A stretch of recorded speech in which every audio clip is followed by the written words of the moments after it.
बिस्मिल्लाहिर्रहमानिर्रहीम।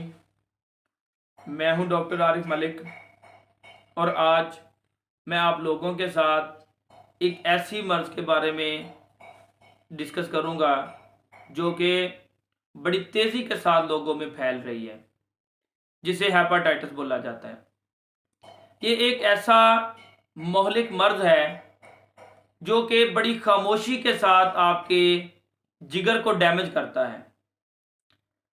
खामोशी के साथ मैंने इसलिए बोला कि बहुत से लोग हमारे इर्द गिर्द ऐसे भी होते हैं जो ये जानते ही नहीं होते कि वो हेपाटाइटिस में मुब्तला हैं।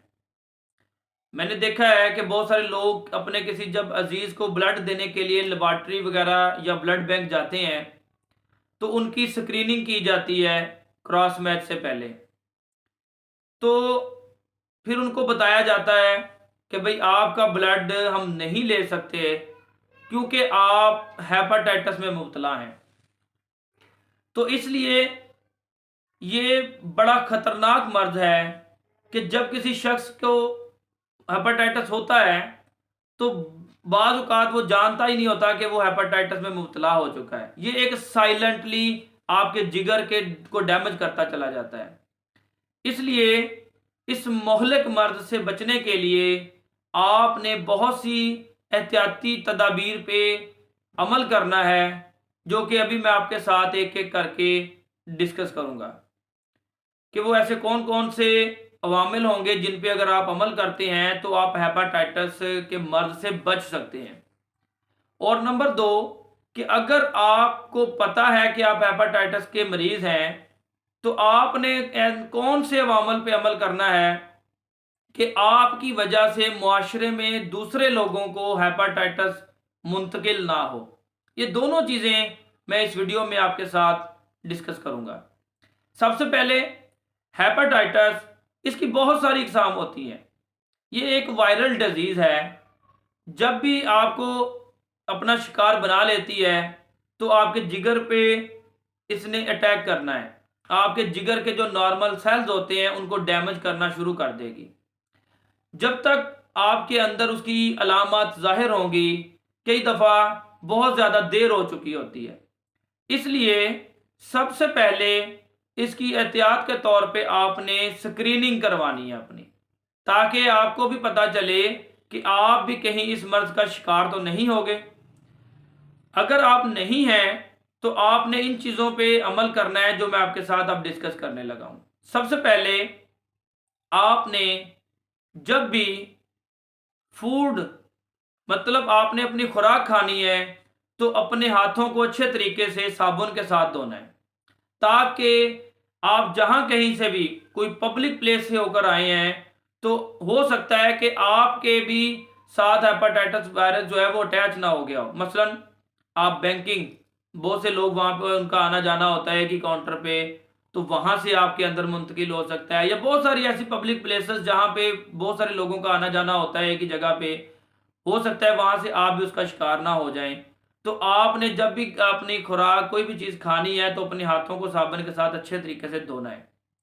दूसरी चीज़ कि जो चीज़ भी आप खा रहे हैं, मसलन कोई फ्रूट है, अगर आपने खाना शुरू करना है तो हो सकता है वो उसके मतलब ट्रांसपोर्टेशन में या जहाँ से उसको लेके आया जा रहा है वहाँ से उसमें गंदगी वगैरह जो है वो अच्छे तरीके से आपने उसको वॉश आउट करना है पहले इस्तेमाल करने से।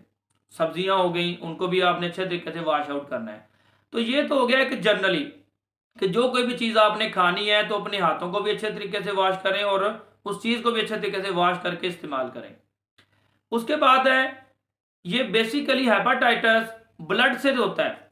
मतलब कोई ऐसा शख्स जिसको हेपाटाइटिस है उसके ब्लड से आपको होने के चांस होते हैं। तो इसलिए जब भी आप हजामत करवाएं, हो सकता है वो आपसे पहले वो शख्स का करवा के गया हो जिसको हेपाटाइटिस में मुब्तला हो, तो वही ब्लेड वो आपके ऊपर इस्तेमाल कर दे। तो आपने क्या करना है कि वो ब्लेड जो है जो आपके ऊपर इस्तेमाल होना है वो डिस्पोजेबल लें। डिस्पोजेबल ब्लेड से क्या होगा कि आप इस चीज़ से इंश्योर होंगे कि आप किसी और शख्स के ब्लेड के इस्तेमाल होने से इसका शिकार नहीं हो सकते।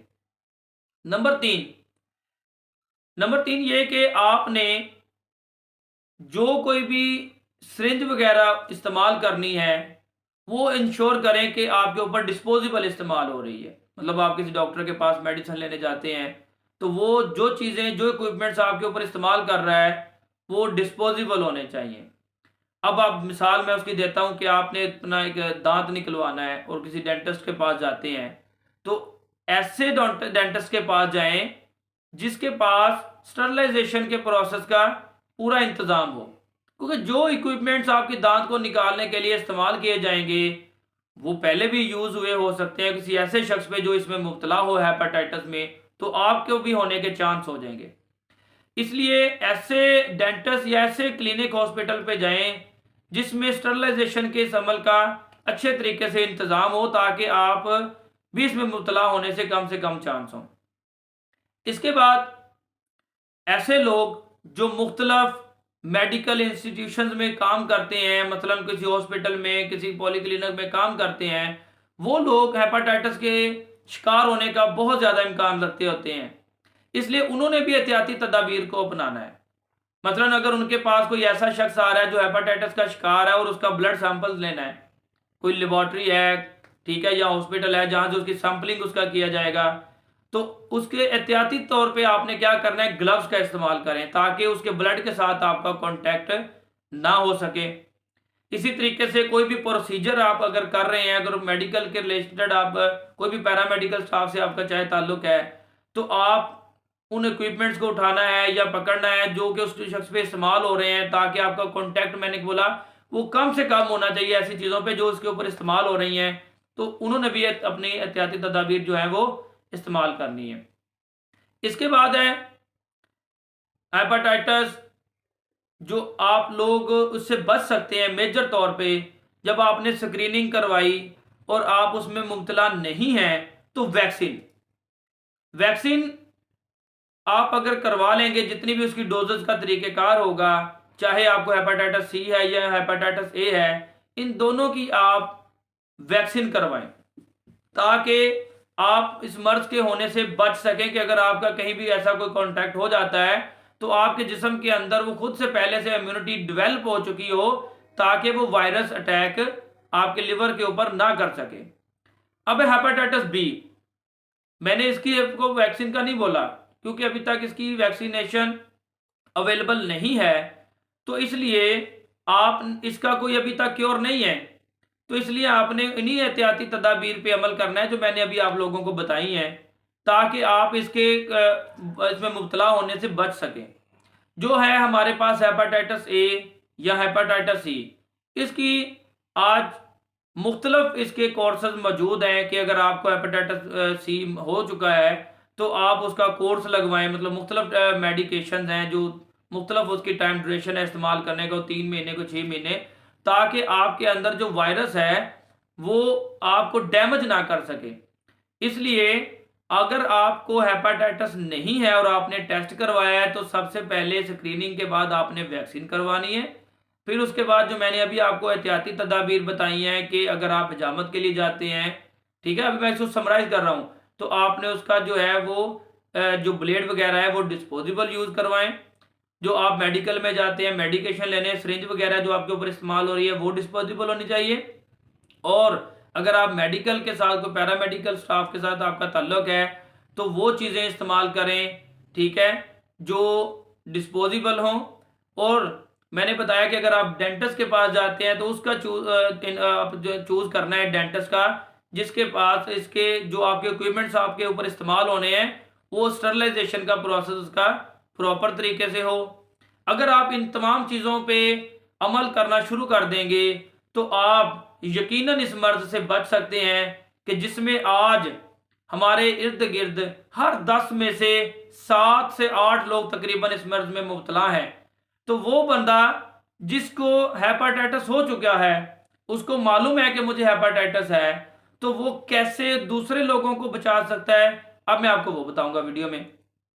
वो बंदा जिसको हेपेटाइटिस है उसको चाहिए कि जहां कहीं भी अगर वो गैदरिंग में गया है, जैसा कि पब्लिक प्लेस मैंने आपसे पहले डिस्कस किया, अगर वहां वो गया है तो अगर वो उसका दूसरे लोगों के साथ कांटेक्ट है, वो हाथ मिला रहा है, ठीक है, या वो बहुत सारे मतलब ऐसा एक जगह खाना खा रहा है जिसमें बाकी भी लोग उसके साथ मिल के खाना खा रहे हैं कोई ऐसी पब्लिक प्लेस पे, तो वो एहतियात करे कि अगर उसके हाथ में कोई माइनर कट भी हो सकता है उसको नजर ना आए, तो वो कोशिश करे उस चीज़ों से अवॉइड करे, वो उनके साथ मिलके ना खाए, ताकि वो, उसको तो मालूम है कि मुझे हेपेटाइटिस है, ताकि दूसरों को ना हो चुके।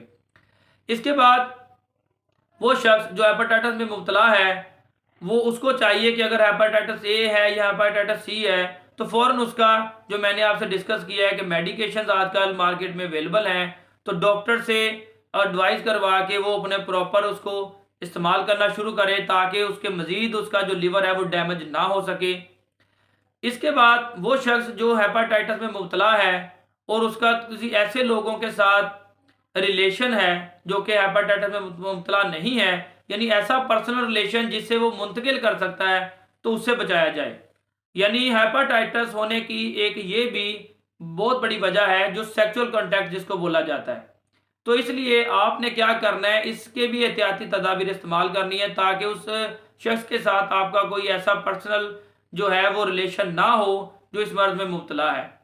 तो ये तमाम तदाबीर जो मैंने आपको बताई हैं, अगर आप इन पे अमल दरामद करेंगे तो इंशाल्लाह आप खुद भी इस मर्ज से बच सकते हैं और दूसरों को भी बचा सकते हैं। इसी के साथ मुझे इजाज़त दीजिए। इंशाल्लाह मैं ज़रूर नेक्स्ट एक और वीडियो के साथ आपके साथ हाज़िर हूँगा। तब तक के लिए इजाज़त दीजिए। अल्लाह हाफ़िज़।